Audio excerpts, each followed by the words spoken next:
You know the smell before you know anything else. You open the door of the spare room that stays shut, or you lift the lid of the cedar chest, or you step down into the cellar, and it meets you. That thick, sour, earthy smell of damp. And once you start looking, you find what the smell has been telling you. A gray bloom of mildew creeping up the closet wall behind the coats. A white fuzz grown over the good leather shoes you only wear to funerals. The box of old photographs gone wavy and spotted, faces you love blurring under a haze of mold. A quilt somebody's grandmother stitched by hand, speckled and musty and half ruined. The damp is a thief, friend, a patient, silent thief. It does not break in and take all at once. It seeps and it settles and it rots what you have stored away, a little at a time, in the dark, without a sound. Until one day you open the box and find that something precious and irreplaceable has been quietly destroyed while you weren't looking. But there is an old trick costing about $4 that drinks the damp right out of the air of a room and holds it there, away from your walls and your keepsakes and your good shoes. No electricity, no machine humming in the corner, no bill. Just a quiet thing sitting in a bucket pulling the water out of the air the way a dry sponge pulls it off a counter. My name is Pastor Eli, and today I am going to show you exactly how to build it for the price of a sandwich out of 2 buckets and a bag of the right salt. I will show you the simple science of how it drinks the water out of thin air so you understand it in your bones. And I will give you the honest measure of it, the good and the limits both, because this is a wonderful tool for the right job and useless for the wrong one, and you deserve to know which is which before you build a thing. And I will give you a caring word of safety partway through, because there is one part of this you handle with sense, and I will not skip it. Now hear me on this before we go a step further, because it is the single most common reason folks try this and decide it does not work. There is a mistake of placement where you put this thing that is the difference between a closet dry as a bone and a bucket that seems to do nothing at all. Nearly everyone gets it wrong the first time because they ask the trick to do something no trick on earth can do. I will show you exactly what that mistake is and the simple rule that makes all the difference. Stay with me for it. And at the very end, I am going to show you the thing almost nobody thinks of. Not just drying a room, but using this same quiet trick to guard your treasures, your seeds for spring, your tools against rust, your important papers and photographs against the very mildew that ruined that box in the cellar. And I will give you the natural way the old folks did it before there was ever a bag of chemical salt to buy. Stay to the close for that. Let me tell you where I first saw this done, because it goes back to a dirt-floored cellar and a galvanized bucket. My grandmother's cellar, where she kept the canning and the potatoes, had a damp corner that wanted to mildew everything near it. And in that corner sat an old bucket of coarse salt, with a second bucket beneath it. And every so often she would pour off the water that had gathered in the bottom one and add fresh salt to the top. I was a boy and I thought she was making something. She wasn't making a thing. She was unmaking the damp. That bucket of salt was drinking the wet right out of the cellar air and dripping it down into the catch bucket below, keeping her potatoes from rotting and her jar lids from rusting. I never forgot the sight of it, and years later, when I learned the science of what that old bucket was doing, I understood she'd been running a dehumidifier with no power and no moving parts, the way her own mother surely taught her. So let me give you that science plain and simple, because once you have it, the rest is easy. The air in a damp room is full of water you cannot see, water in the form of vapor, floating invisible the way steam disappears into a kitchen.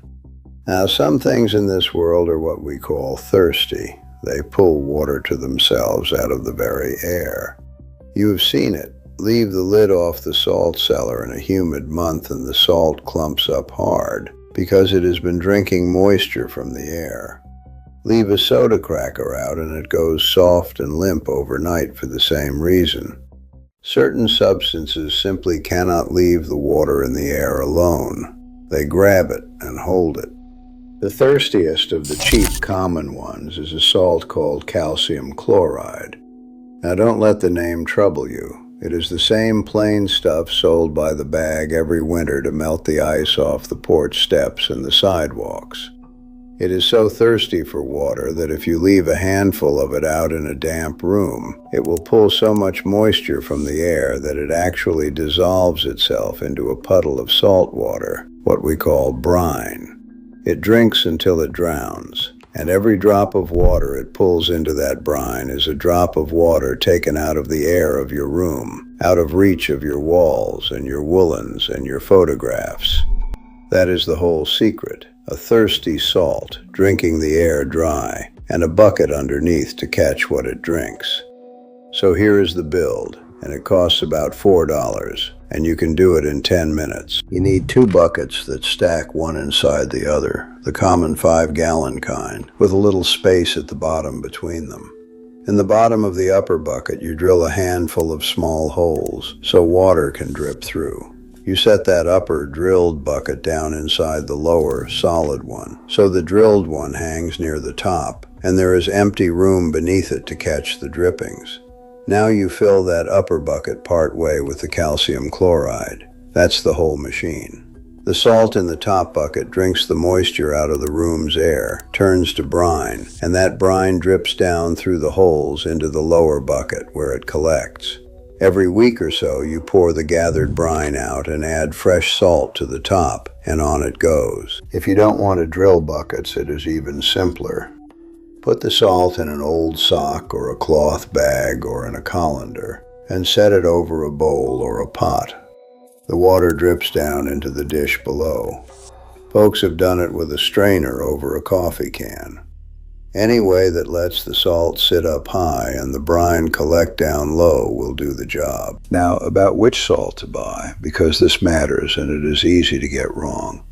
You want calcium chloride. The cheapest place to find it is as ice melt or de-icer in the hardware store, especially in the cold months. A few dollars for a big bag. Look for calcium chloride on the label. There are little tubs sold in the store made just for this, with a brand name, and I will speak about those later, but know that what is inside them is largely this same salt, at several times the price. And do not reach for plain table salt or common rock salt, thinking it is close enough, because it is not. Ordinary salt barely drinks the air at all next to calcium chloride. Get the thirsty kind, and you have a real dehumidifier. Get the weak kind, and you have a bucket of disappointment. Now here comes the warning I promised you, the keystone of the whole thing, the mistake nearly everyone makes. And it is this: you cannot dry out a wide open room. Here is why. This salt has a certain appetite. It can drink a good deal of water, but not an endless amount. So if you set your bucket in the middle of an open room, with the windows open and the door standing wide, you have asked it to dry out all the air in the world, because new humid air keeps pouring in from outside and from the rest of the house as fast as the salt can work. It is like trying to bail out a boat without first plugging the hole. The salt drinks and never wins, and you conclude the trick is a failure. The trick was never the failure. The open door was. This works in an enclosed space, a closed space, where the air is more or less trapped.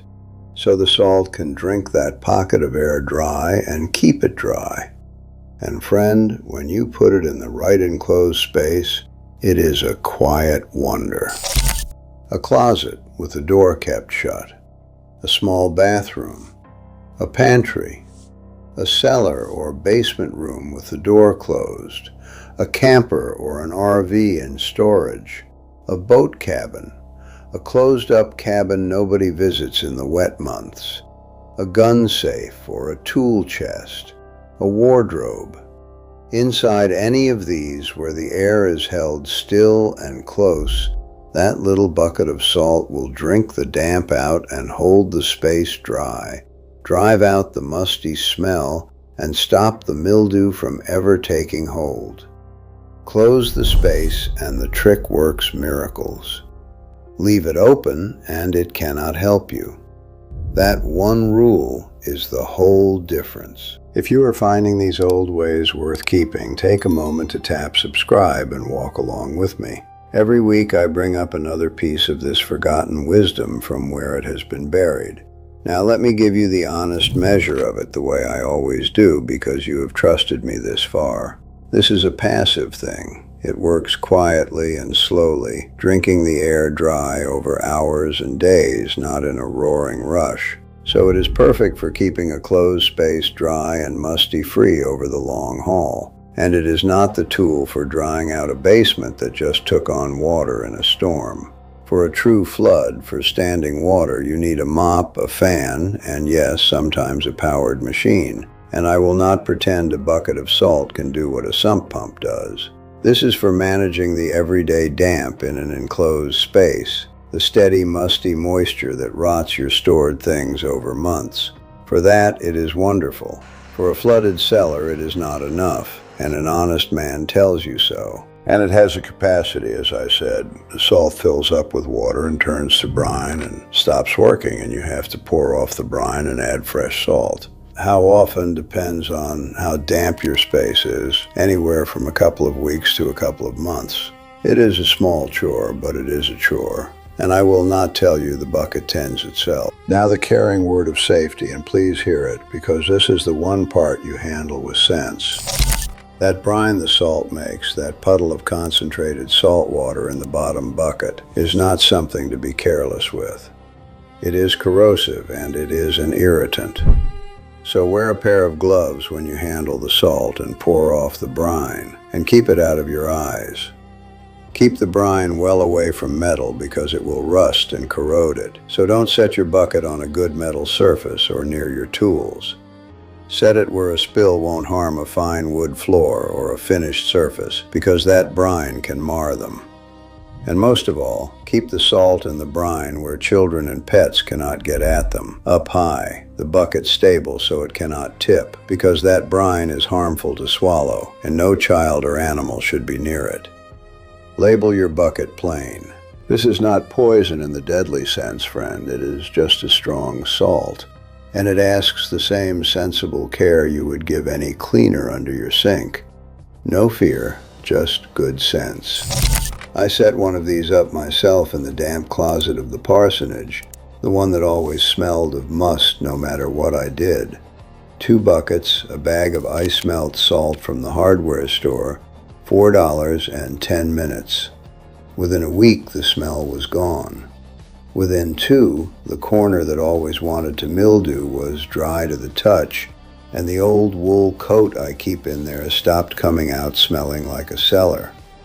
I poured off a surprising amount of water from that bottom bucket, water that would otherwise have been sitting in the air against everything I owned. I stood there holding that bucket of brine and thought of my grandmother's cellar, and how she'd known to do this when I was too young to understand what I was seeing. Now here is the thing I promised you, the piece almost nobody thinks of. Because drying a room is only half of what this knowledge is good for. The same thirsty salt that dries your closet will guard your treasures from the damp that would ruin them. Think of all the things you have stored away that the wet is slowly working to destroy. Your garden seeds saved for spring that will mold and rot if they get damp and refuse to sprout. Your tools out in the shed or the garage growing a film of rust in the humid months. Your important papers, your deeds and your letters and your photographs, the very things that box in the cellar lost. Your grandmother's quilt in the chest. Tuck a small container of this salt or one of the little store packets into the closed space where you keep any of these. A sealed tote of seeds, a tool chest, a box of papers, a trunk of keepsakes, the gun safe, and it will drink the damp out of that small closed space and keep your treasures dry and whole for years. The damp is a thief. This is how you lock the door against it. Nothing wasted, nothing rotted, nothing lost to the wet. And for those of you who want no chemical salt at all, know that the truly old folks did this long before there was ever a bag of calcium chloride to buy. They kept a lump of charcoal in a tin in the damp corner, because charcoal drinks moisture and odor both. They set out a bowl of dry rice or dry chalk, or, in the old days, a bit of quicklime, all of them thirsty for water in their own gentler way. A few lumps of plain charcoal in an old sock, tucked in a musty closet or a damp drawer, will quietly pull the damp and the smell for almost nothing, the way it did for 100 years before the hardware store. It is slower and gentler than the strong salt, but it is as natural as the ground it came from, and it harms nothing.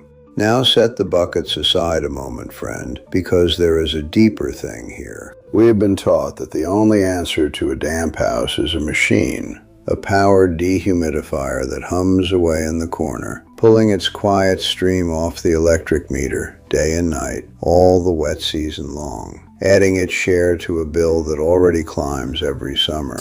And for some jobs, that machine earns its keep, I'll grant it. But for the everyday damp, for the closet and the cellar and the stored away treasures, our grandparents handled it with a bucket of salt and a bit of charcoal, for pennies, with no power at all. I will not tell you anybody hid this from you on purpose. They did not. It is only that there is good money in a humming machine and in little tubs of salt with a brand name on them, sold at 3 and 4 times the price of the very same salt in a winter ice melt bag 2 aisles over. And there is no money at all in teaching a man to drill 2 buckets and buy the cheap bag.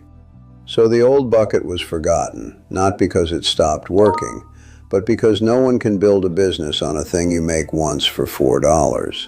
The knowing of it just went quiet, the way these things do. And there is a deeper truth still, that this whole business of damp and rot and rust puts me in mind of. The Lord himself spoke of it. Lay not up for yourselves treasures upon earth, he said, where moth and rust doth corrupt, and where thieves break through and steal. But lay up for yourselves treasures in heaven, where neither moth nor rust doth corrupt. Moth and rust. The damp in your closet is the very agent of that rust and that rot he spoke of, the slow corruption that comes for everything we store up here below. And there is a good and faithful wisdom in protecting what you have been given, in not letting the wet waste your seed, and ruin your tools, and rot the keepsakes of those who came before. The book of Proverbs says to look well to your herds and your flocks, to mind the state of what is in your keeping. That is good stewardship, and it is right. But the Lord was pointing past the closet to something deeper. Everything we store in this life, every treasure, every keepsake, every good thing, is subject to the moth and the rust and the damp, no matter how careful we are. Even the photographs we save fade, even the quilts wear thin. Even the strongest tools rust away in the end. There is only one treasure that no damp can ever reach, no mildew can ever spot, no rust can ever touch. And that is the treasure laid up in heaven, in a life lived for the Lord and the souls of the people we love. Dry your closet, friend. Guard your seeds and your tools and your grandmother's quilt. That is good and wise. But do not give your whole heart to things the damp can ruin. Give it to the one thing it cannot. So here is your errand for this week. If you have a closet or a cellar or a chest that stays musty, get 2 buckets and a bag of calcium chloride ice melt from the hardware store, $4 in all. Drill some holes in the bottom of one, stack it in the other, fill the top with salt, and set it in that enclosed space with the door shut. Or simpler still, salt in a sock over a bowl. Pour off the brine when it gathers and add fresh salt. Wear your gloves, keep it from metal and from the little ones, and set it stable. And tuck a bit of salt or a sock of charcoal in with your stored seeds and tools and papers to guard them from the wet. Watch the musty smell vanish and the mildew dry up, and know your treasures are safe from the thief. Then come and tell me, down in the comments, what part of your house fights you with the damp? The closet, the cellar, the bathroom, the camper. Have you ever lost something precious to the mildew, the way so many of us have? And did your folks have a way of keeping the damp at bay? A bucket of salt, a lump of charcoal, an old trick from a cellar somewhere. Somebody reading this remembers, and the rest of us are richer for it. I read every one of these. Next time, we step back out into the yard, into the tall grass and the shady edges where the ticks are waiting this time of year. The little creatures that carry real sickness to our families and our pets and our children. I'm going to show you the old way to clear the ticks out of your yard and keep them off you. Safe for the children and the dog and the honeybees. No harsh poison at all. It matters more than most folks know. Subscribe and walk along with me. Until then, look well to what you have been given. Waste nothing, and God bless.